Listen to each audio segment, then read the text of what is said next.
Immigrants are ruining the country. Immigrants provide value with diverse backgrounds, culture, and experience. They're stealing jobs from honest Americans and soaking up all the welfare. Immigrants are vital to the health and growth of our economy. Those immigrants are poison in the blood of Americans. We've always been a nation of immigrants, and this is the source of our power and strength as a nation.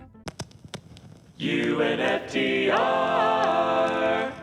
Welcome to the first installment in our series Over the Borderline, where we examine the plight of immigrant families, the socioeconomic and political conditions that drive people to migrate to the United States, and the current crisis that has become a central talking point in the 2024 election. This first episode is a spotlight on New York City, which has been overwhelmed by a surge in migrant families being bused from border states as part of a political maneuver to deposit the immigration issue at the feet of leaders in blue states. In July of 2022, NBC New York's government affairs reporter Melissa Russo began reporting on buses that were suddenly dropping off migrants from Texas and Arizona on the streets of New York. They're coming across the border from Venezuela into Texas and Arizona, and what's different now is that they're being sent to New York. So now suddenly New York is in the position of receiving the number started about 10 days ago as a 2,800 estimate, and more recently Mayor Adams said it's more like 4,000 of these migrants. Many of them are families, some of them are single adults, and they are coming into our homeless shelter system, which is already crowded. So it's creating pressure on the city, on our social service systems. The families are not set up with regular food programs. They're not entitled to food stamps or public assistance, even though they are here legally. So, it's becoming a bit of a crisis. Confused families were sometimes left at shelters, but oftentimes they wound up at random office buildings.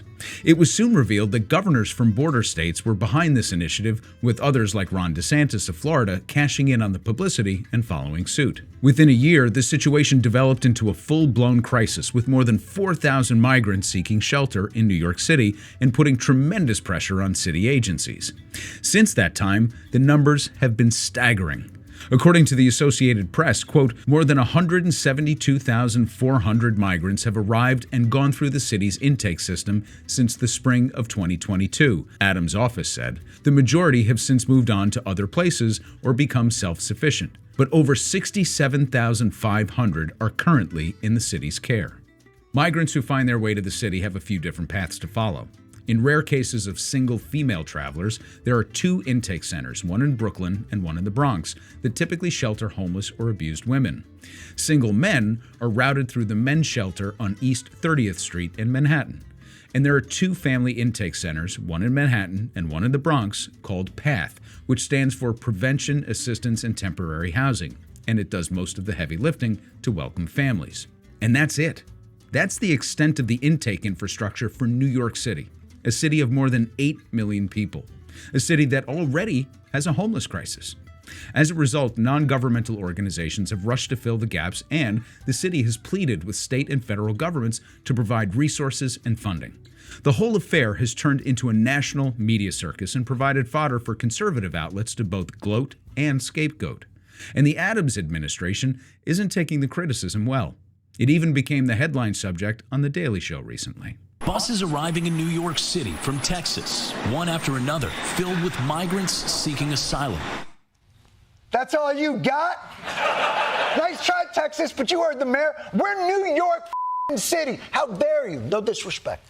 But you are never going to change our values because you're afraid. So keep sending those busloads, because we got plenty of room in our hearts and in this city. We have no more room in the city. One of the reasons migrants are keen to make their way to New York is the concept of a sanctuary city, a phrase that you've likely heard thrown around in the media. The term itself, however, amounts to a collection of local policies rather than a legal designation. There's actually no such thing as a sanctuary city per se, but New York's right to shelter policy and a decades-old executive order by Mayor Ed Koch to protect the rights of privacy for immigrants combine to provide safe haven for those seeking to start a new life in the United States. Both the Adams administration and New York Governor Kathy Hochul are attempting to alter the rules to exclude migrants from the crucial right to shelter policy, however. They argue that the surge is displacing native New Yorkers in need of temporary housing and assistance and making it impossible to track the movement and the health and well-being of the homeless population. While there is a great deal of truth to their stance, most New Yorkers remain solidly in favor of the rules as they currently exist. This is despite the clear evidence of growing homelessness and the obvious presence of migrant families who have yet to find a more permanent living arrangement within the city or somewhere else. In fact, a recent poll conducted by the New York Immigration Coalition found that 80% of New Yorkers supported the right to shelter policy, with 67% saying they were, quote, more aligned with the view that migrants were fleeing bad circumstances and seeking a better life, as opposed to coming to New York City because it provides a generous benefits system. That's not to say New Yorkers aren't concerned about the influx of migrants. They're visible on the streets, in hotels, in the subways, masses of people just a bit out of step with the normal rhythms of the city. They queue up early at social services. The city is officially out of beds.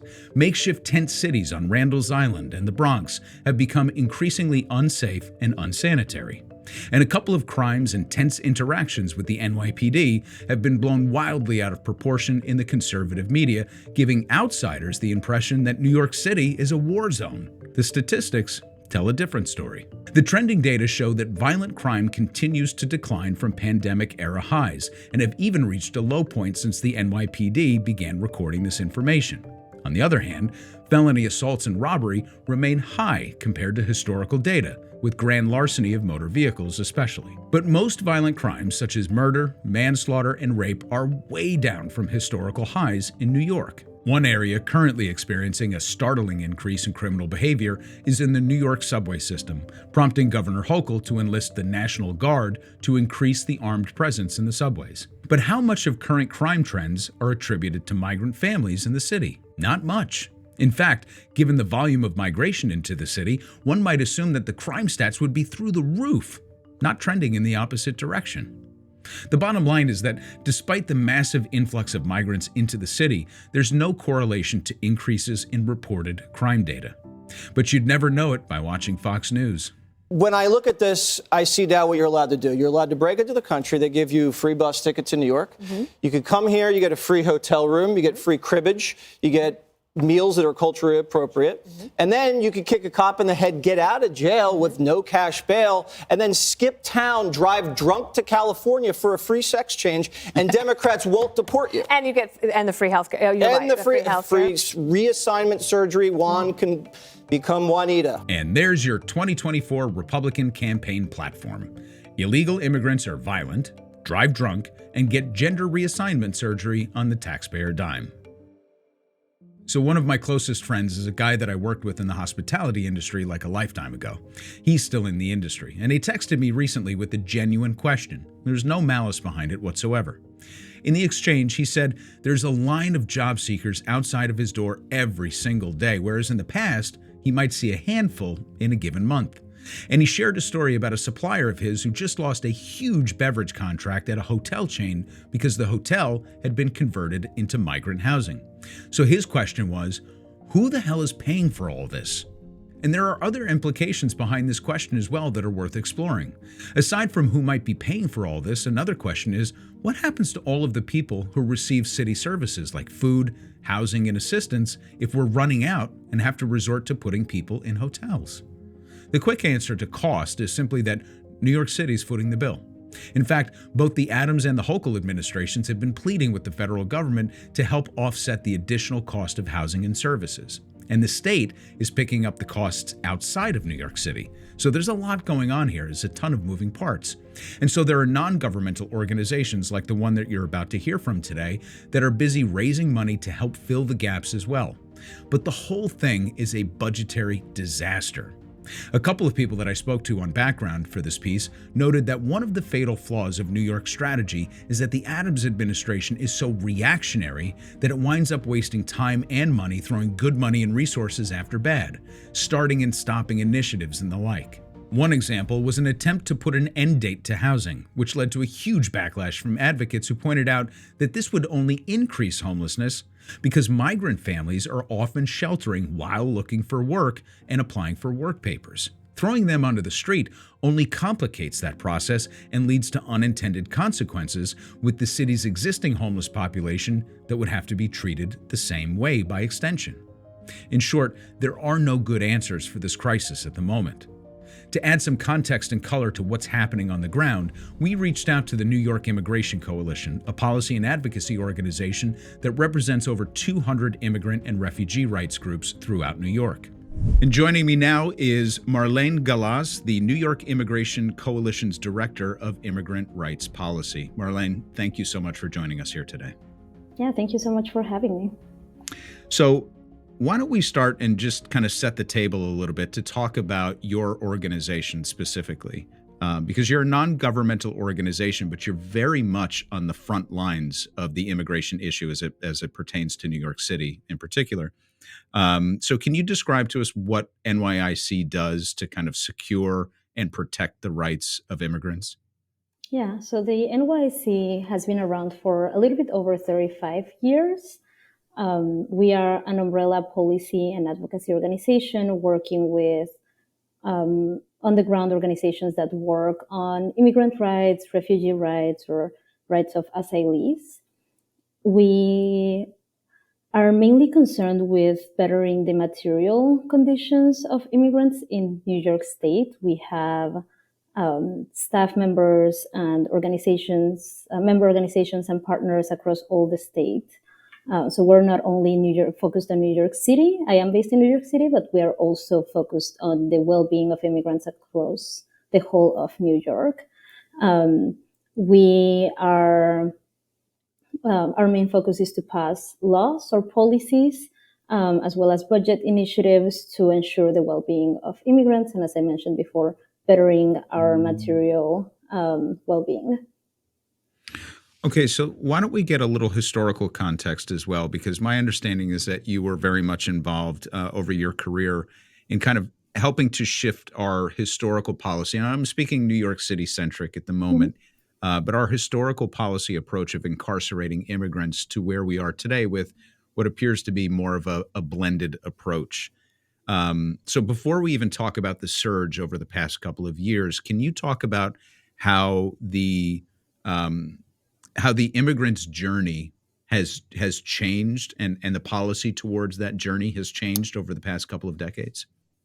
Yeah, so historically, most of the immigration or most of the immigrants coming to the US were single adults, mostly from Mexico or Central America, most of whom were coming here for economic reasons, trying to, work and send remittances to their families.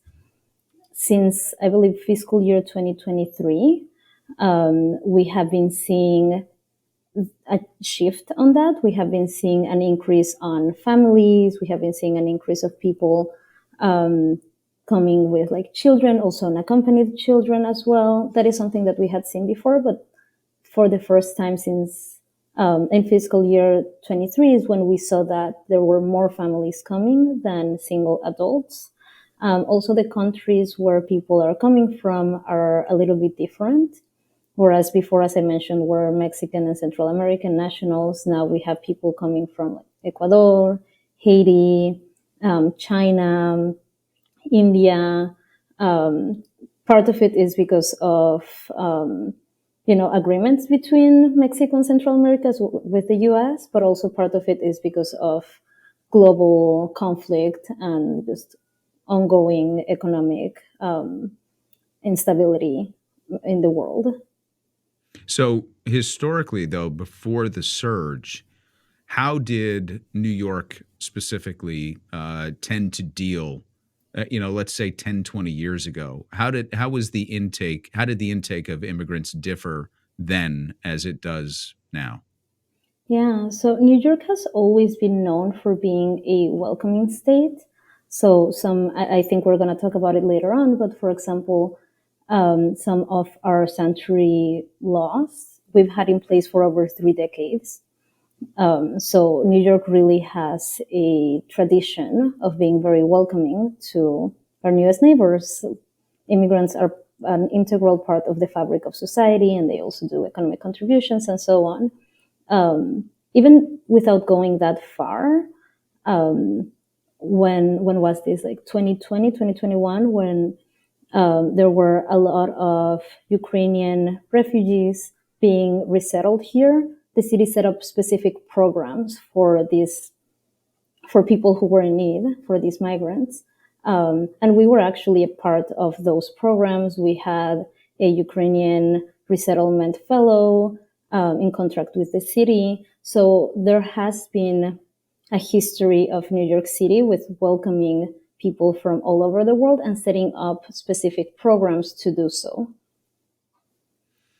So when we think about the crisis today, the pressure that it's put on different agencies, can you tell us, because I think there's a lot of confusion around what happens when a family or even an individual, who's seeking work, when they actually get here, what happens? What's their first point of contact? How does your organization get involved, if at all, with coordinating services to help support people in this sort of interim period before they are ultimately settled? What does the process look like from the migrant individual and family perspective?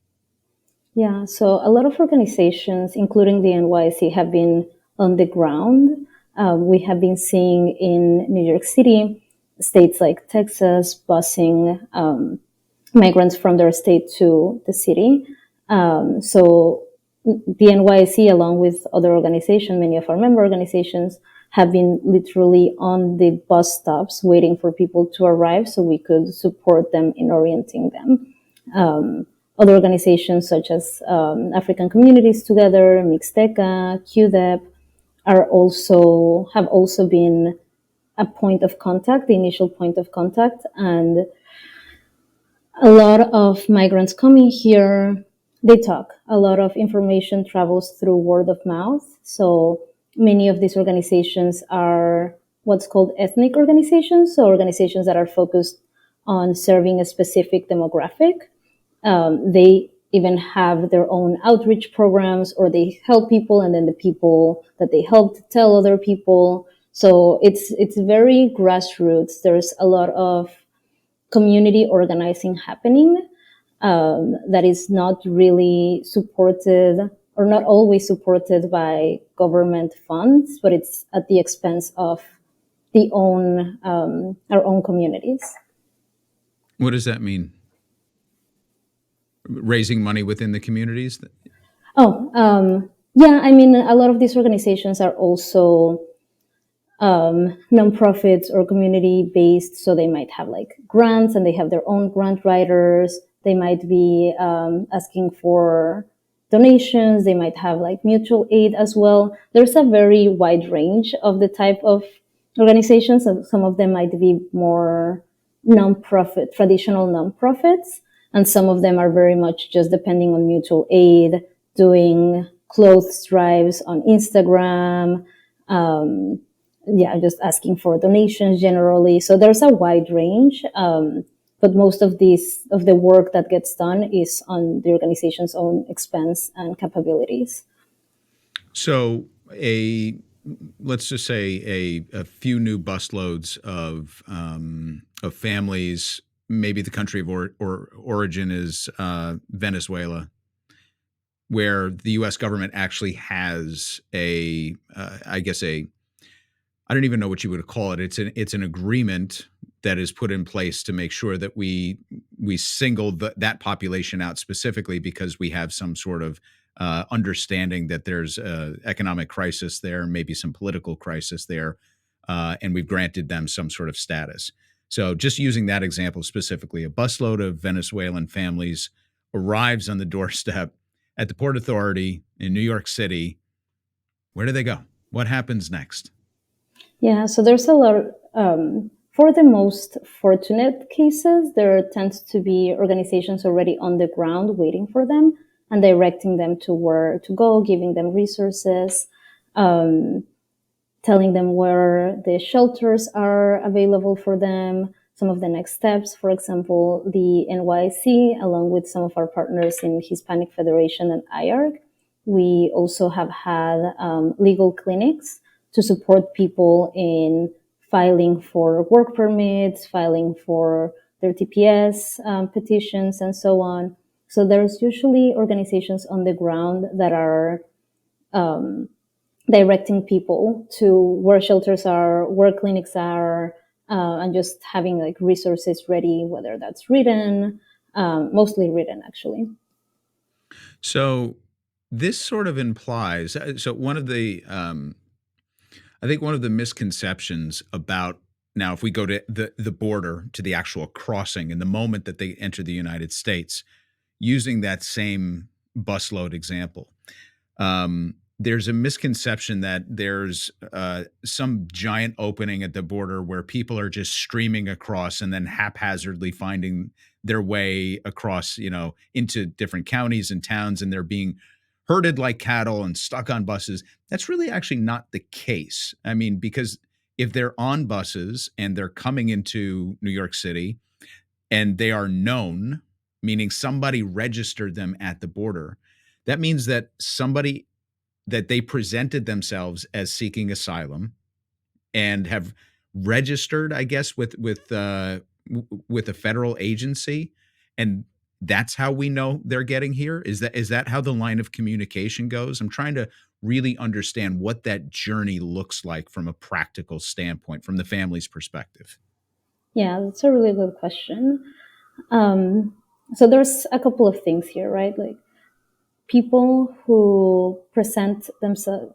So there's several ways of coming to the US.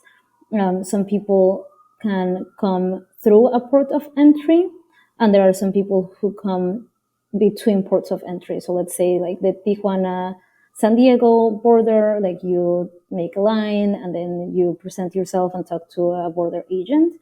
There's also people who might come in between ports of entry, so they're not in a specific line, but rather like I guess what people generally known as like the desert. There's also a lot of people who come by plane and then they might just present themselves there and ask for asylum. I think something that gets lost in the conversation often is that asking for asylum as of right now is completely legal. It's part of an system internationally that protects vulnerable people. There have been very serious attempts to dismantle that system and actually criminalize that right to ask for asylum. But that's a very long conversation that I'm happy to also get into. But to answer your question, yes, anyone that presents themselves and talks to a border patrol officer telling them that they're afraid of their lives, they have to have an interview with a federal agent. They go through what's called a credible interview.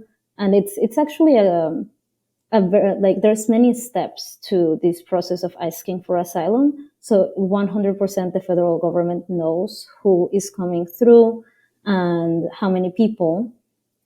That being said, a lot of people end in New York because they might already have ties to the community here. They might have a cousin or an uncle or a friend that lives here.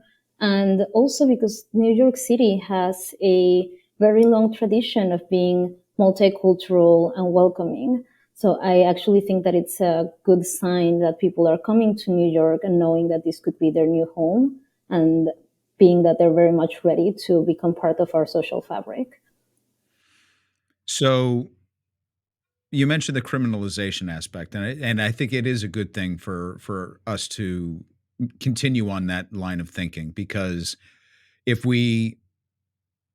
you're not face to face with the surge in migration and you are just absorbing the issue through the media landscape, there's a sense that, of course, you have one party right now that is basically building a national election platform, just as they have done in the past. It's nothing new, around fear mongering around a crisis. So I want to make sure that we distinguish between the actual crisis, which is the sheer volume showing up and overwhelming service agencies, and the criminal justice system that it may or may not be interacting with people when they get here.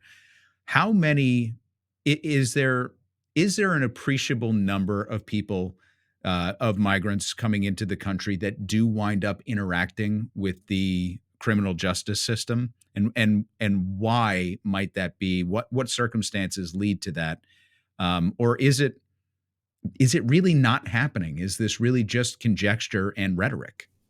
Yeah.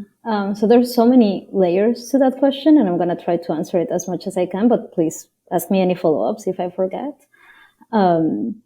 I think first and foremost, something that I often think about is that there's actually no like good and bad people when it comes, well, generally, but I don't really follow the Republicans good, Republicans bad, Democrats good type of narrative for many reasons. We're seeing that Republicans, yes, have been very heavily been pushing for the criminalization of migrants, asylum seekers, even unaccompanied minors. But the Democrats have been, especially in this election cycle, also been playing very heavily into that playbook. Some of the proposals that they have been getting out are not really championing our community at all, but rather furthering this criminalization. So we have been really calling to people that are supposed to be our champions to actually stop acting like Trump had during 2016, because it has been really disturbing. So that is the first thing that I wanted to mention. Then the second thing, in terms of like the narrative of criminality, I think most people might be better versed in terms of how, Black communities are criminalized, Black and brown communities are criminalized. I think the same or a similar thing happens with immigrants as well, where there tends to be scapegoating of communities. We have Major Adams really putting a target on immigrants' backs with his recent comments. And I apologize. I think that I totally lost my train of thought. So if you want to edit that out, I can begin again. No, you're doing great, because you're reflecting what people are saying that may or may not line up with the reality of what's happening on the ground. So, but let's stay on that for a moment, because there's a difference between scapegoating and then having actual policy that criminalizes behaviors or certain populations. And I think a great example of that might be stop and frisk, right? So we worked a long time to get rid of stop and frisk because we knew that it targeted specific populations, and to an extraordinary degree. And that's one way where scapegoating and policy kind of meet in reality. Where the immigrant population is concerned, we've seen images that blow up on TV, and they'll take a certain instance, and then they'll turn that into national news and say that this is endemic of everything that's going on. In reality, my understanding is that's not really the case of what's happening. So my pointed question then is, do you find that there are immigrants being unfairly swept up into the criminal justice system to an overwhelming degree? Or is it business as usual right now, and in fact, they're just winding up in the social services system? Mm-hmm. Yeah, so I think there's a couple of things. I think there's a very real criminalization through policy. There's also criminalization through just narratives of the immigrant community. And then there's also the fact that we should not be criminalizing our communities, whether they're immigrants or not, but trying to stay on the actual policy. In New York City, it's actually really interesting. As I mentioned before, we have 3 decades of sanctuary city policies. And the fact that these narratives, with Major Adams saying that he wants to rescind that means that we are actually moving towards a point where immigrants are being more criminalized. They will be subject of an additional punishment. Often when we talk about sanctuary laws, we also talk about how for someone who's not a citizen going through the criminal justice system, for example, they are punished twice because they have to go through the whole of their sentence if they have a sentence, and then after that they also get punished by the immigration system. So in New York City, for as long as 3 decades, we have been saying that the state should only be in charge of the state laws, and then we shouldn't be collaborating with the federal. There is also a lot of studies that say that jurisdictions with sanctuary cities, with jurisdictions with sanctuary laws, are safer than jurisdictions without them, and there are less crimes per capita than jurisdictions without it. Also, cities with more immigrants tend to be safer than those without them. So really, we're seeing that these narratives of immigrants bringing in crime are just completely unfounded and false.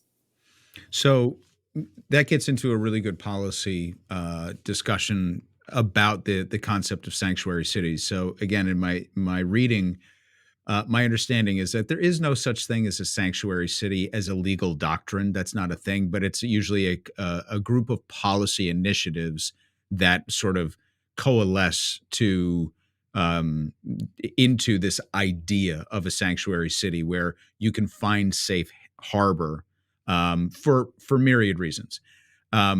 The core of it in New York City, again, just a spotlight on the city. The core of that seems to be the legal notion of right to shelter. So, and I think that's as you and I sort of move into the immediate discussion of the influx of migrants taxing city services and creating sort of a housing crisis and a shelter crisis. It's that piece of the sanctuary city that is so vital to protecting people, the housing piece, the shelter piece, not permanent housing, just a place to rest safely. Difference between an individual woman seeking shelter, an individual male seeking shelter, and then families with children seeking shelter. And I know we have pathways to deal with each of those.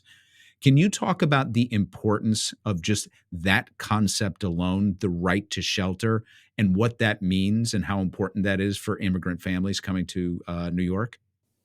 Yeah. So I will just add for the non-housing part, and then I'll talk a little bit about the housing part. I think another misconception is that, that the state is supposed, by having sanctuary laws, jurisdictions are not doing something that they're supposed to. But as you mentioned, it's not a legal doctrine. It's just specific set of laws aimed to protect our communities. In the case of New York City, all that it is that after people have served their sentences within the criminal justice side, they will not be handed over to ICE. That is what makes New York City largely a sanctuary city, that they do not directly collaborate with ICE, unless there's a judicial warrant or some things like that, which is what the mayor is asking to rescind. He's asking for localities to directly work with ICE in this way. However, New York City has also been a pioneer in the shelter rule, for example. That is another thing that we're also seeing rolled back. Right now, we're seeing exceptions being applied for migrants where there's 60 and 30-day rules or limitations on how long people can stay in shelters, how long migrants specifically can stay in shelters. And that brings a whole array of problems. For example, for families whose children are going to school, if they have after, 30 or 60 days, have to switch to a different shelter, that means that the kid is most likely going to have to switch schools as well, or have to have done a very long journey or commute to their school. And the same thing applies for adults as well. If we're talking about self-sufficiency and autonomy as well, it's very hard to keep a job when you're changing residence every 30 days and where you have all of these rules of when you're allowed to come and not come. So having proper housing for migrants is also a crucial piece in people being able to integrate into New York City. And by having these backwards limitations, hand in hand with the mayor calling for more ICE collaboration, we're seeing a very hostile environment for migrants. So let's talk about the practical internal discussions about coordinating between multiple agencies that has to occur in order to provide shelter and services to people that are coming to New York, brand new, and the homeless population that already exists. So we have a very large unhoused population. We've hit historic numbers, sadly, over the past few years. And I think it's I want to say that as of the end of the year in New York City, which for anybody not familiar, I think a lot of people outside of New York tend to think of New York City as Manhattan, but this is, spread across the 5 boroughs. There are upwards of 100,000 people still, very hard to gauge, but still considered homeless in the city. And that is exclusive of migrant families coming in. Now, when we talk about the influx of migrants, I think the number that the administration recently released was they have processed upwards of 170,000, and 67,000 still remain. You can look at that as actually a success story in that now more than 100,000 migrants have actually come in, been processed, been inside the system, found shelter, and moved on. So that's actually a really good thing. But there's still 67,000 people that are in this sort of limbo on top of the 100,000 people who are unhoused at any given time.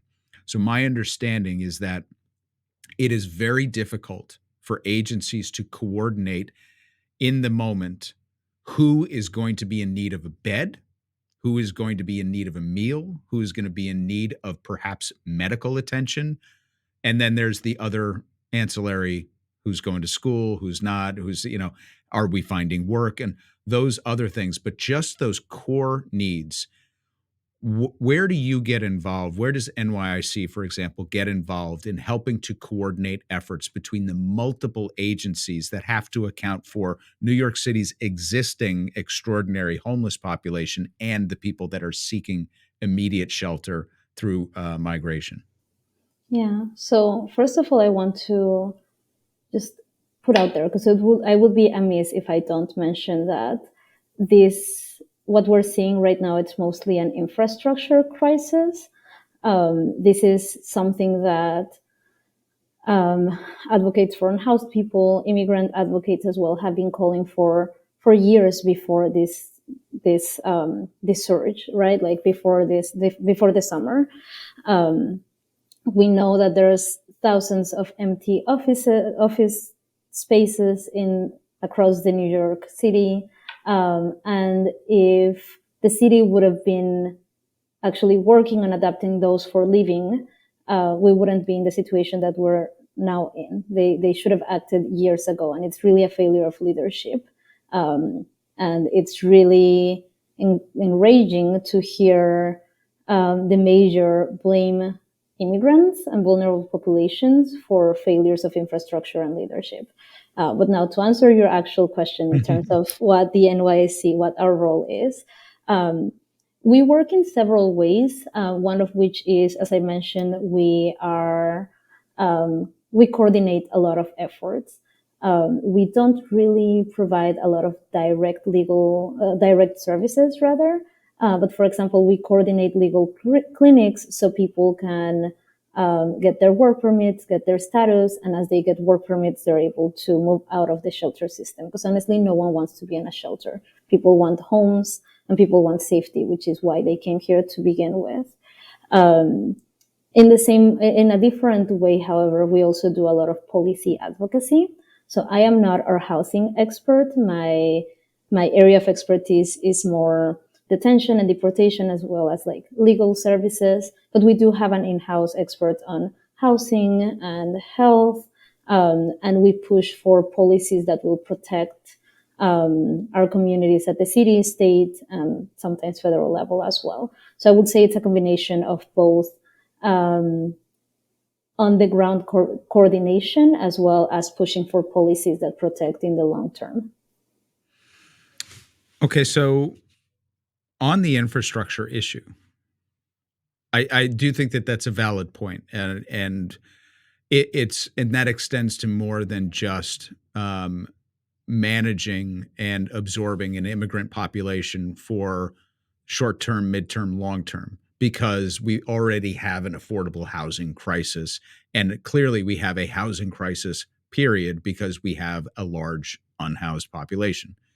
On the infrastructure side of things, though, my understanding is that it's, and I'm not trying to let this or prior administrations off the hook, but I do understand that we have given over most of the real estate in New York City to private interests.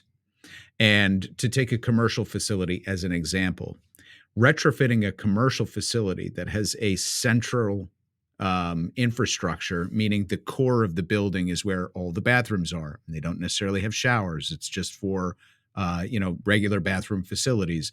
And because everything is meant to be on the exterior where the offices are, you can't just put people there, much in the same way that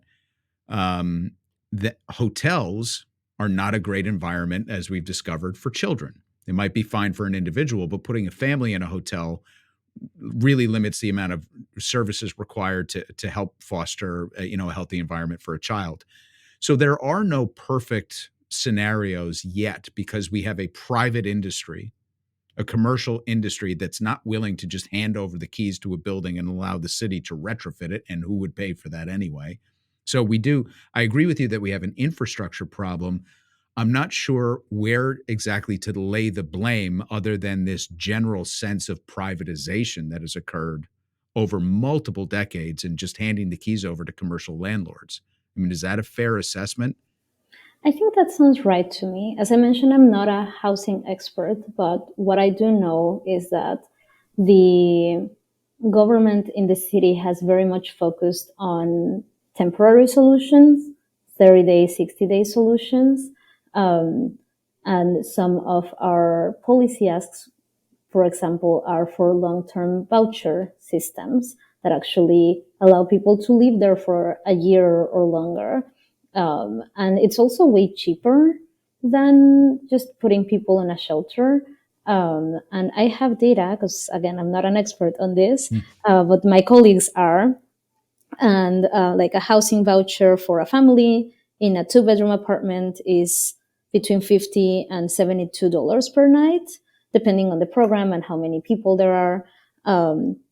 But right now we are seeing the city spending on average $383 per night in these sounds like hotels New York. and shelters. Yes, Sure. exactly. Yeah. So it's not only, yes, it's a problem of infrastructure. It's a problem of not being able to, or not being willing to make those investments early on. But we're seeing the consequences now that I think the city would save around, let me look at my data again, $3 billion each year if they would have just made those sustainable. But Marlene, changes. do you think that there would be pushback from, let's say, the homeless services advocates who say, wait a minute, we're going to give housing vouchers now to a migrant population coming in when we already have an unhoused population that's blowing through any of the available beds that we have? And that gets back to my question about how difficult and tricky it must be to coordinate between government agencies and the policy agencies, the non-governmental agencies like NYIC that exist on the outside trying to coordinate these efforts. It appears to me that there's a lot, because of the infrastructure issue that you acknowledge, that there is tension in these agencies, and the homeless advocates are sitting out there saying, wait a minute, if that's an option, do it for everybody, right? Do you get that pushback? Does that tension really exist? I absolutely agree. Do it for everyone. I think one of the tensions that we see a lot, and not only beyond the immigrant rights, I think generally on like human rights, is that there's a lot of conflicting asks and a general mentality of a zero sum. But really, when you strengthen the rights and protections for one group, you're strengthening the rights and protections for all vulnerable groups. For example, and the other way around as well. Like right now, we're seeing the limits on how much time migrants can stay in the shelter. So like 30, 60-day rules. I wouldn't be surprised if I see that being extended to the general population as well, or limitations like that. I think we do, when we're talking about housing for migrants, at least for me, it's also talking about housing for everyone. Migrants do tend to have a specific set of needs, like, for example, like language needs and so on. But really what we are hoping for is that eventually it's just a benefit for everyone. My particular area of focus, for example, is the extension of legal services for people going through deportation, who are in deportation proceedings.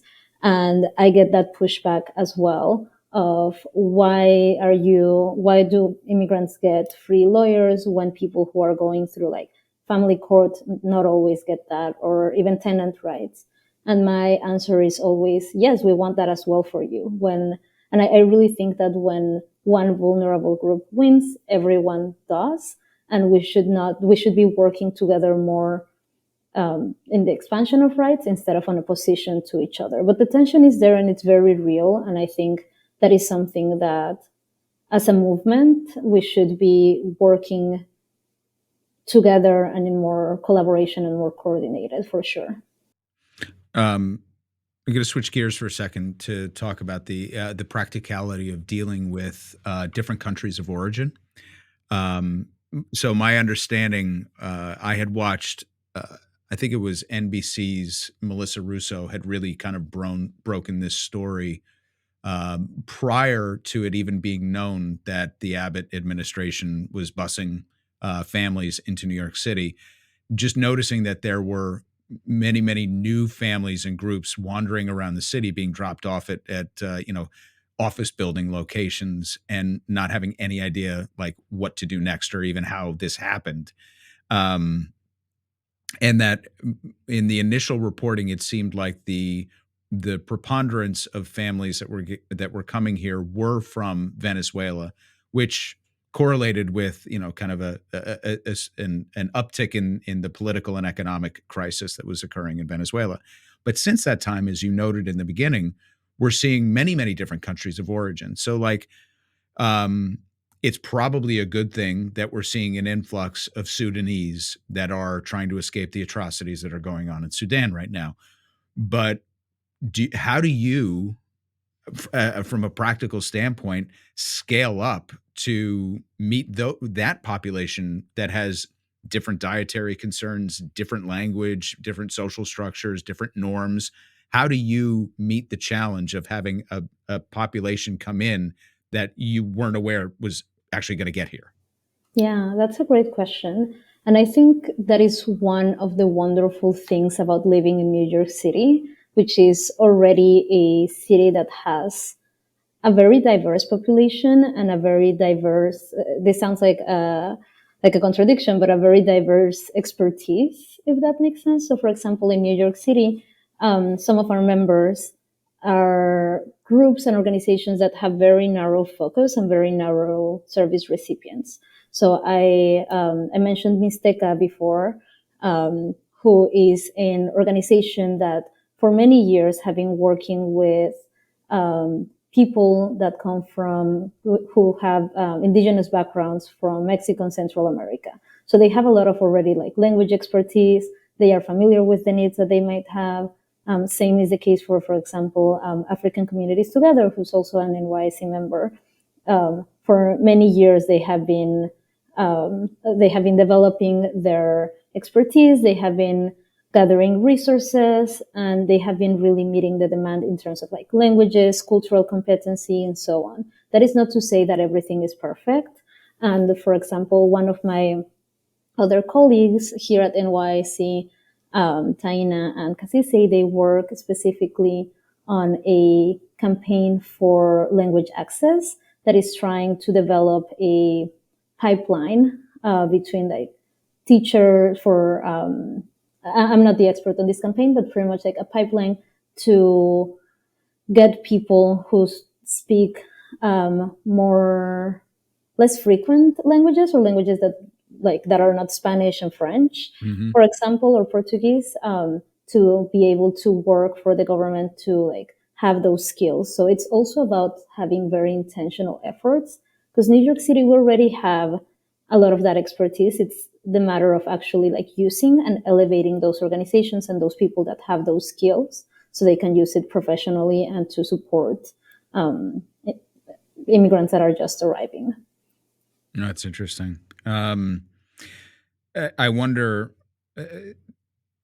some of what I hear when we go back to the physical experience of what people are going through right now, they're part of the response that New York City implemented was to create these large tent cities. I believe the first was on Randall's Island, and then I think there's a second one in Brooklyn.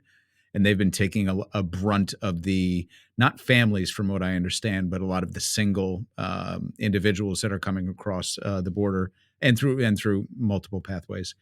And that the conditions there are deteriorating quite rapidly, and it's been a very difficult winter. Do you have boots on the ground in these places trying to, determine kind of the health and the mental well-being of people that have already actually probably gone through a relatively traumatic experience in even just getting here? Do you provide those type of services and try to keep an eye on people that are living in those conditions right now? Yeah, so as I mentioned, the NYC is plays a more coordinating role. We work with a lot of our members to do that type of work. And actually, my previous answer, I should have also mentioned QDEP, which is a Queer Detainee Empowerment Project, because they are amazing, and I think everyone should go support them. And for example, some of their expertise and some of the work that they do on the ground around like shelters, but also people that have been here for a number of years, they have a lot of knowledge on LGBTQ plus issues, specifically, for example, providing necessarily medications for transitioning or for HIV and so on. So unfortunately, what we have been seeing is that it is very much so for civil society to react to this type of needs.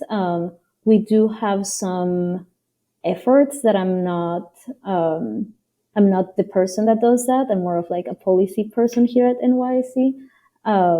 But we do have coordinating efforts on the ground, including more on the legal services side, but also coordinating workshops and coordinating services for mental health or whatever needs arise.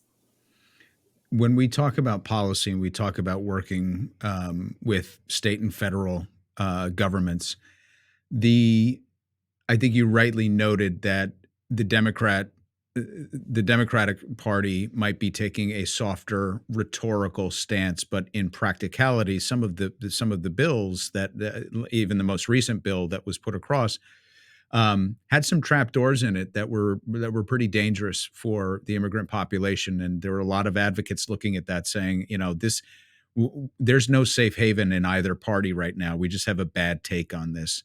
And one of the things that I've been saying recently is that my fear over the next few months is that the Democratic Party in power right now, from the executive perspective, is going to overcorrect and take a much harsher stance on border crossings in order to stave off defeat in November.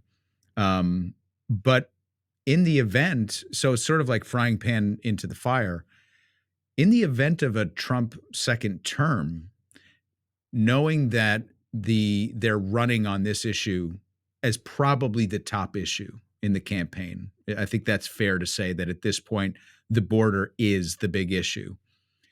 How do you prepare for that potential outcome?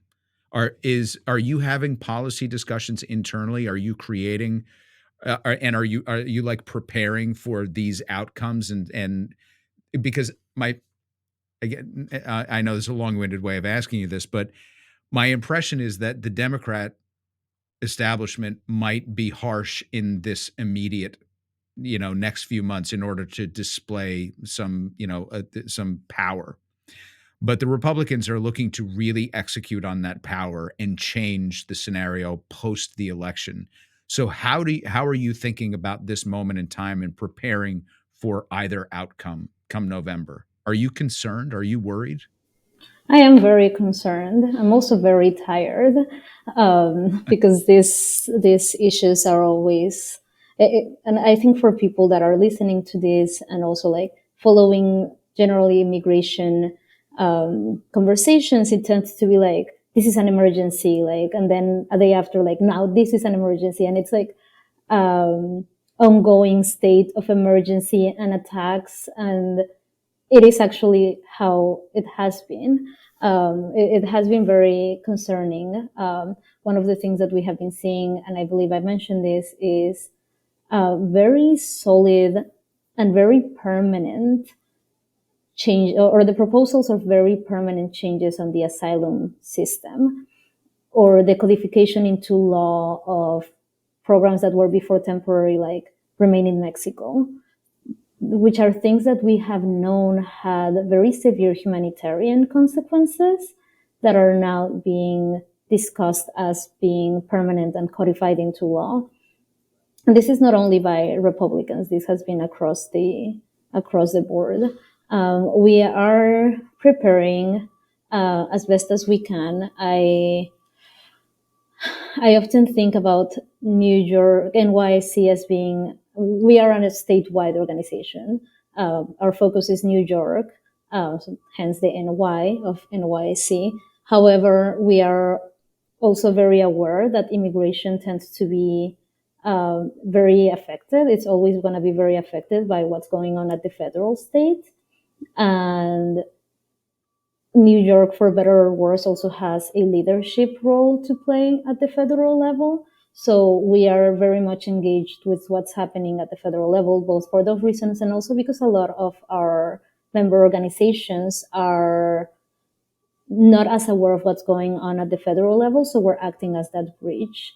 So we are preparing, as most nonprofits are, we are always under-resourced and understaffed. So we're preparing as best as we can and trying to have a strategy in both cases, but also, even if there is not a Trump administration, as we have been seeing, that doesn't mean that that our communities are safe necessarily. So we will continue working towards the safety of our communities. But just a very short answer. Yes, I'm concerned, but we are not going to back down, and we're going to continue doing what we've been doing because our communities are worth it. So can you just explain to me in legal policy terms, what is a bad outcome? What is it that you're trying to prevent from a legislative or an executive order perspective? What is a bad outcome? What does that look like? Yeah, so some of the provisions that we've been seeing that are very concerning, and this has been, it's, I think for someone who's not in the weeds, it's really hard to keep track because the border supplemental, for example, came through and it was really bad, but then it didn't pass. But those same provisions are being recycled over and over again. So what I'm about to speak about right now is not necessarily one policy proposal or one bill, but rather the pattern that we're seeing, what our representatives are trying to push forward. Okay. So just clarifying that. Mm-hmm. One of the things that we're seeing is a proposal for increase of detention, and not only increase of detention, but rather mandatory detention across the board.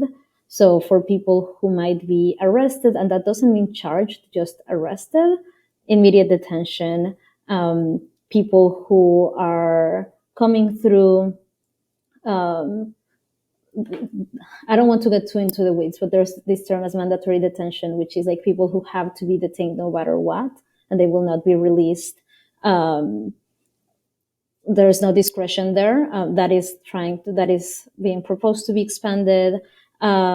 The standards for someone to qualify for asylum or to even begin the process of asylum, Republicans are proposing to really elevate those to a point where it will not really even be possible that most people that now have asylum could have asylum. We are seeing the indiscriminatory expansion of ICE, like way more money to ICE, giving them more discretion. I think one of the things that are most concerning also is that there is a proposal to take the asylum system out of the courts. So someone that's seeking asylum will never see a judge, and taking it into USCIS. So it's what would be called asylum officers. So employees of USCIS making determinations of whether or not someone should get asylum. That's a real thing that's happening? That's That a is proposal? a proposal. That's part of this series of proposals that are being made and recycled over and over again. And what Was has that to be was that part of the big January bill? Yes. It was. Yes. No, sorry. That was part of the proposal for the budget supplemental that passed on February. That didn't pass on February. We're right now in a continuing resolution, but we're seeing Republicans introducing copycat bills to try to pass this right now. So this is not substantial. That is a substantial change of yes. of civil rights policy. Right. That's why we're really concerned, because we're talking about completely destroying the asylum system and putting into, like, taking out of the judicial system. So it is very concerning. Marlene, can you describe the difference between, again, just reflecting back some conversations, some discourse that you hear through the news media or even anecdotally when people say, hey, I have no problem with people who are seeking asylum because they're in danger. What I have a problem with is people that are coming across because they think they can just improve their life here. We don't want those people because they're not coming here fairly or legally. Can you address that type of pushback? What are the talking points around that? Because I hear that all the time. Yeah, well, I do hear that all the time as well. And I think what people might fail to understand is that we don't have a fair immigration system. People often say, like, get in line. There is no line for people to get in. And much less so now that we're seeing this type of attacks. Like, it will become even harder. My personal belief, and that doesn't necessarily reflect what the NYC believes, but I believe also is that I think that we should be welcoming and caring people who are going to be contributing to the wonderful city that New York is, regardless of if someone is being persecuted. 100% we should be caring for people's safety, but I think we should be welcoming people that are just trying to be part of the city, even if it's just for economic reasons. Because honestly, immigrants contribute so much economically to New York City, to the country, but particularly New York City. 1/3 of our business owners are immigrants. We bring billions in revenue and in tax income as well, and that's billions with a B. Like, I often find it really interesting when people are upset of immigrants coming for economic reasons when we benefit so much when they come for economic reasons as well. Is there a limit? I think, and again, I come at this from a very progressive angle, but I think it's always fair to ask those questions. Like, it can't be unlimited. Our participation in climate change, in destroying economic circumstances and environmental circumstances around the world is, I think, pretty well documented. And so there's an argument that says that we should do whatever we can to help absorb populations because we've kind of contributed to the decline of many societies. That being said, there are practical aspects, just like from an infrastructure standpoint, like you say, like, we all have to be able to flush the toilet and expect that it goes somewhere. We have so much food and so many roads and so many places for people to go, and beds and houses and schools and classrooms and all those things. So, I mean, how do you respond when people say, yeah, but I mean, at some point, there's got to be a limit, right? Yeah, usually what I respond to that is with data about Mexican immigrants. So a lot of there are more Americans coming to Mexico than Mexicans coming to the U.S. And Is that right? Yes, that's right. And part of it, and this became worse when the border became stronger, because most Mexicans, before this like demographic change in terms of who came and whatnot, came to work for a period of time and then they left. Right. And then they wanted to just like be with their families and so on. And right now, well, we can get into like how many Americans are in Mexico City at another time. But oh, I know, and they're not happy about it. No, no. But we can talk about the impacts of gentrification and different things. But like a lot of, and again, I don't want to like gloss over the fact that it's also been because Mexico has different agreements with the U.S. And whatnot. But when thinking about like, is there a limit? I always try to think about how, for some people, they do stay here. They set roots here. They live the rest of their lives here, and this is home. But some people might go back whenever their country conditions stabilize. Some people might go back whenever their economic conditions stabilize as well.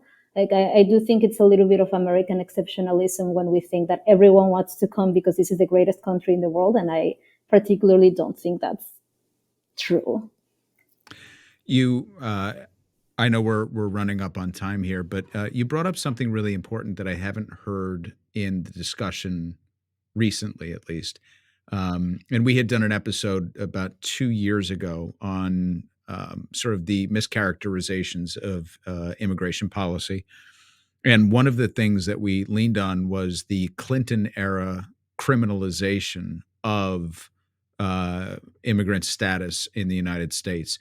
And something that I hadn't thought about before until we had done the research is not criminalizing your existence here, but criminalizing it on the other side, meaning if you're found to be here as an undocumented person, you would be then subject to deportation, and then you can't return for 5 years. That was an enormous shift in cultural and economic norms because of the pattern of migration that you just spoke about. The fact that we always had a give and take with Mexico in particular, but other Central American countries for sure. And then it almost created the reverse incentive. So like if you came here to work, man, I better not leave. I might not get back. And if I get found trying to cross going the other way and they send me out, I got to wait 5 years or I could wind up in prison in the United States coming back. It was such an obvious outcome that people would just try to surge and stay rather than go back and forth. But I don't hear anybody talking about fixing that piece of it. Is that ever in the discussion? Yeah, that's a great question. And I actually want to correct myself. I meant to say there's more Mexicans leaving than coming in. But the problem with Americans in Mexico City still stands. But that's, I just wanted to correct myself there because I don't want to be saying inaccurate things. And then in terms of your question, I think in the immigrant rights space, it is seen as a tipping point. And that's why a lot of immigrant rights professionals or advocates are very, very critical about Clinton because he actually it wasn't only the 5, 10 or life punishment that people cannot come back. So it's not only 5 years, it could be 10 or by life you can never come back. He also under his administration also like a lot of prisons expanded. There were a lot of built up prisons, but that also extended to immigration detention centers or prisons. I think honestly, we have been so exhausted by putting out fires, that has not, I haven't seen a very strong effort to tackle that. There might be that I'm not aware of because I'm very focused on putting out fires. There are very strong movements towards legalization, like the registry campaign or like a pathway to citizenship for DACA or TPS and whatnot.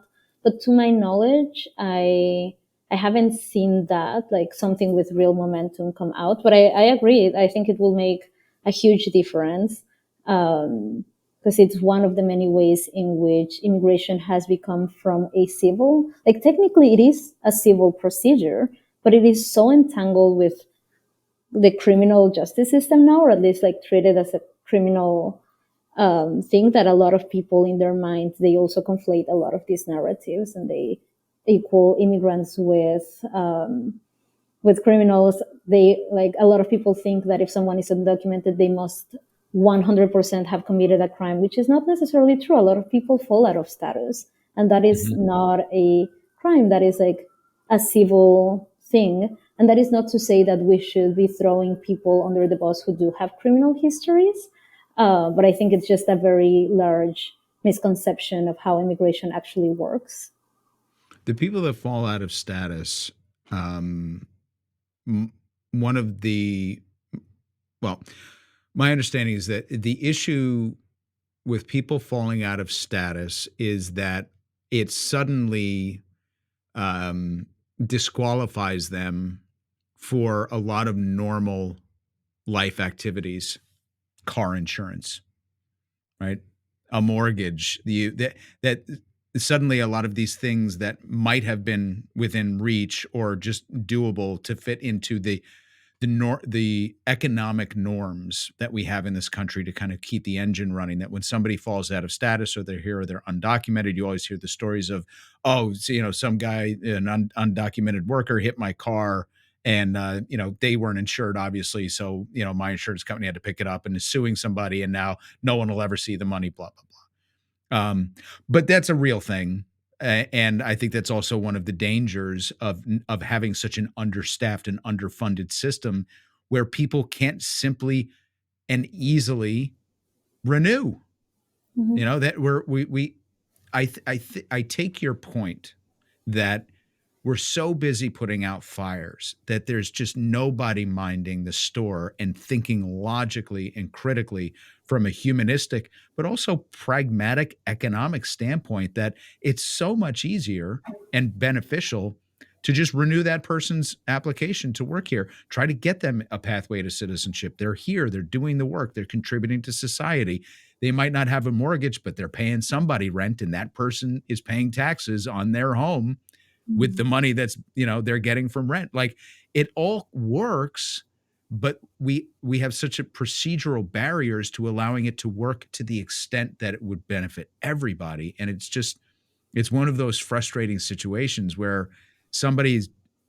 I think the anecdotal fight always supersedes the practical, meaning that guy was undocumented, he hit my car, everybody needs to get out of the country. Or, this person's taking the spot of somebody sleeping in a homeless shelter, without asking a question, why do we have so many homeless people? Yeah. So all of these things tend to bubble up. And it is, to your point originally, it's really easy to scapegoat the others, the people that just got here, and say, you're taking somebody's spot, go away, without realizing that it doesn't have to be that way. Yeah, 100%. I think there is a intentional pitting against each other that is happening. I often like to remind people, one thing that undocumented immigrants can do, or anyone, regardless of status, can do, is pay taxes. And a lot of people do. But I should also mention that while it has been true that at the federal level, not a lot has moved. I mean, there's like the odd bill here and there that moves. The most recent one related to taxes and tax credit, that seems to be the ones that move. At the state, the state has such fertile ground to protect the rights of their residents or their constituents, whether they have citizenship or not. And And for example, to your point of like driving and safety, New York State passed the green, it was called the Green Light Campaign. This was before my time. And the NYSC was in the front of that, which pretty much is what allows people, regardless of status, to get a driver's license here. So undocumented people can have a license here. And it's better and it's safer for everyone to have a license while they're driving. Right. We're also working on. I don't know. My kids both have licenses and they drive, and it's not safer for anybody. So anyway, continue. I do not have a license, but because I don't know how to drive, and that's also safer for everyone, especially in the city. But that is all to say that there is a lot of work being done at the state and local levels. There have been not only in New York, but also, for example, California passed a law to extend medical to people regardless of their status. So undocumented people can have access to insurance right now, and there's no age limits. There are, but there aren't. It's like a patchwork of different laws. So in practical senses, there aren't. So there is a lot of work that can be done. I think while I have been very disappointed with the federal work, which is a large chunk of what I do professionally, the states have been at the forefront of protecting their communities and really recognizing that immigrants are part of, who they are and their residents, and they make states what they are. So it's been really encouraging to see them protecting immigrants' human and civil rights. All right, last question before I let you go.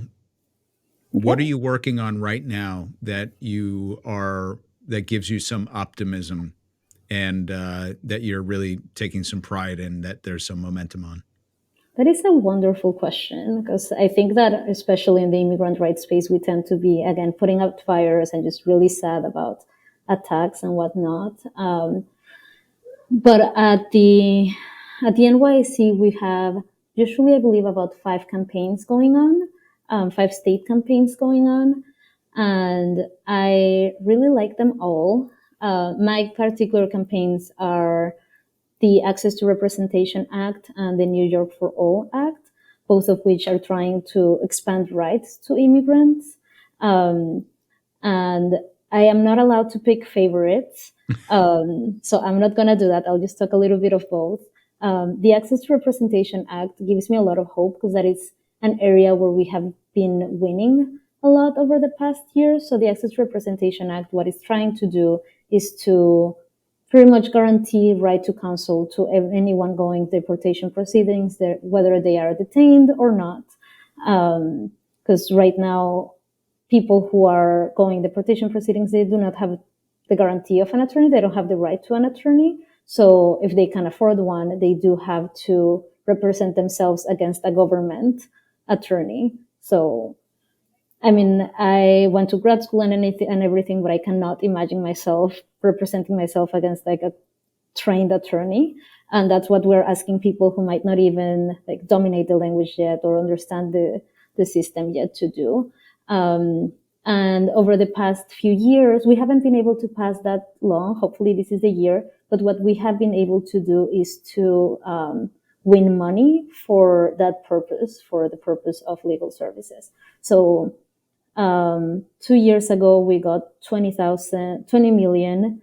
This past year, we got 60 million. And this year, we're hoping we get 150 million for legal services, but also building infrastructure, which has been a recurring theme in this conversation. It's really important that we're making long-term investments. And then New York for All, we also kind of touched on this, is a campaign that will pretty much prohibit the state from collaborating with ICE and allow people in New York to really live without fear if they have to like talk to the police, if they're stopped in for a traffic reason, if they are victims of domestic violence or whatnot. And the reason why I really like these campaigns is because they have a very strong community engagement component. So we have lobby days and we organize, like for example, for the ARA, we had a booth and it was like Valentine's Day themed, and it was like, don't break our hearts. And it was just beautiful to bring people from all over the state to Albany. And it was really encouraging to see people like demanding for the rights to be expanded. So I think, yes, I love my campaigns, but what I love the most and what gives me the most hopes is to see people walking the House of Albany, demanding for things, asking for things that they believe in and strengthening their rights. I'm going to let you get away with using beautiful and Albany in the same sentence. Fair. Now, I lived upstate for a while, so I get to make that joke. But this has been an absolute pleasure. I really appreciate it. If our listeners have follow-up questions, or responses, which they always do, I'll make sure to aggregate them and send them in, and so that you can have a voice in response to them, because people do have a lot of very well-intentioned and meaningful questions about this because of the confusion that is often on display, again, in the media landscape, and then, of course, anecdotally. So you've helped clear up a lot of things for me today. I'm sure there will be follow-up questions, but I really just wanted to thank you for your time. Yeah, no, thank you so much for hosting this conversation. And yeah, let me know if you have any questions. Folks should feel free to go to our website. I can also send you a couple of book recommendations if you're interested in like the criminalization part of it. Yeah, I'm always happy to be a resource. That's awesome. Thanks so much for your time today, Marlene. Thank you.